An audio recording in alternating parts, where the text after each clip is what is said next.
না ভিডিও করবো বলে সব মানে আগে থেকে প্রস্তুতি করছি। তো এখন বিরিয়ানির আলু মাখাবো, আর বিরিয়ানির আলু আমি ভেজে সিদ্ধ করে এরকম করে কিছু নিই না, এটাকে ম্যারিনেট করে সিদ্ধ করব, মানে প্রেসারে নয়।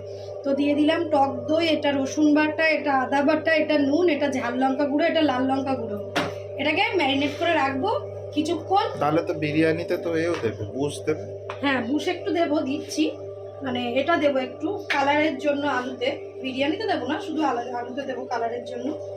এটাকে মাখিয়ে নিয়ে